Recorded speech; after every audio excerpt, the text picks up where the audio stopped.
E aí, minha gente, sejam bem-vindos. Terça-feira, pegue sua lição aí, vamos estudar o tema de hoje. Gostaria de conversar com o Rafael aqui sobre um assunto aqui da igreja primitiva, né? Restaurando o original. Então, meu amigo, como que era a igreja no tempo dos apóstolos? Bem, Luan, isso é interessante você perguntar, porque terminamos a lição passada falando justamente disso. Uhum. Como era a igreja primitiva? Bem, a igreja primitiva, ela tinha os dons de profecias, as pessoas profetizavam ainda em nome de Deus ali, Sim. ela guardava ainda o sábado e ela vivia os costumes de que Cristo deixou, que tipo, não comer carne de porco e viver do testemunho de Jesus e o principal, ide. A igreja primitiva é responsável por nós hoje sermos cristãos no Brasil a sei lá quantos 1.000 quilômetros de distância do Oriente Médio nós estamos hoje, porque ela entendeu que aquela bênção, aquela graça maravilhosa que alcançou elas, não poderia ficar restrita somente a elas, mas tinha que alcançar o mundo. Algo que irritou e trouxe a época da Inquisição, porque Nero e tantos outros governantes da época perseguiram os cristãos por uma questão também, medo. Sim. Medo de saber o que essa religião vai nos causar. Eles pensavam na religião mais como um lado político, um lado de que, cara, será Vai que esses crescendo o caras vai crescer e movimento. vão derrubar a gente, vai ser um novo império cristão agora? Quando na verdade o cristianismo nunca foi sobre o império terreno, e Nada sim a sobre o ver. império celestial.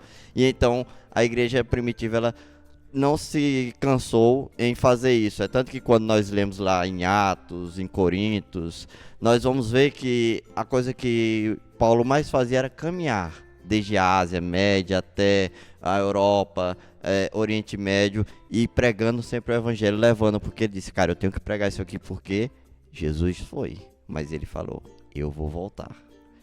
Então, basicamente, a igreja Uhum. primitiva vivia dessas três bases. O testemunho dos dons de profecias, que estava em Paulo e em tantos outros ali que estavam com ele, Timóteo, etc. Como também a guarda do sábado. Ele não veio abolir a lei, ele não só o sábado, mas todas as leis. Mas ele estava ali para cumprir a lei, como um bom cristão. E o ide, pregai o evangelho para que Cristo volte novamente. O senso de urgência, O né? senso Eles de tinham. urgência. Então, essas características, meu amigo, quais dessas três aí que você citou, que você acha que nós hoje, nos tempos dos fins, que a gente tem que copiar? O ide. O ide é uma das principais. Temos o sábado, sim, temos doutrinas de saúde, etc. Temos várias outras. E dessas três, para mim, o ID é o mais importante porque, como eu sempre digo, agora eu vou fazer um pouquinho de apelo. Pode fazer.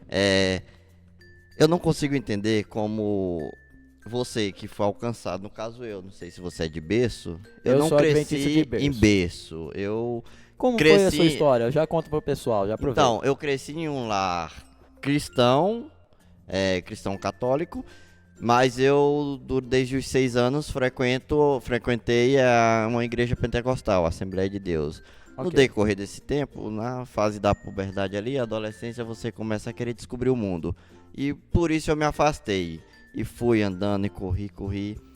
E um belo dia eu me senti no fundo do poço, espiritualmente e de vida. Mesmo sendo um adolescente com 19 anos, me deu aquela crise de buscar a Deus. E, cara, desde então, desde os 19 anos, desde 2016, 2015, 2016, eu conheci a verdade, eu conheci a Igreja Adventista, das quais me esclareceram coisas como sobre o dom de língua, coisas sobre o sábado, sobre a morte, que era outra coisa também que a Igreja Primitiva pregava, sobre a verdade, sobre a morte, sobre o inferno. Uhum. E essa verdade, ela foi tão boa pra mim, tão transformadora, que eu não consigo ficar com ela só pra mim. Então o ID pra mim é um ponto de vista, é a minha opinião. O ID pra mim é a coisa mais importante porque se essa graça libertadora conseguiu me tirar do fundo do poço, ela pode tirar. salvar outras pessoas. Então por que guardar só pra mim? Eu tenho que ir falar de Cristo, falar pra fazer o bem, falar pra ajudar e pra que Cristo volte logo. Porque, cara, se nesse mundo imperfeito eu consigo ser feliz, sem nem ter a presença física de Cristo, imagine no dia que eu vê-lo face a face. Então eu falo para todos Legal. vocês, busquem a Deus e preguem o evangelho para todos, porque ele é transformador e salvador. Que lindo, né? Conversar sobre esse Deus que esteve com a igreja primitiva e que hoje ele promete estar conosco hoje também no tempo do fim. Então, meu amigo, que esse encontro que você teve com Deus, ele possa também refletir na sua vida. Bonita a história do Rafael, né? Do encontro que ele teve com Deus. E talvez pode ser a sua daqui em diante. Então, abraça esse Deus e deixe com que ele transforme a sua vida, restaurando o original. Até amanhã. Até amanhã, galera. Tchau, tchau.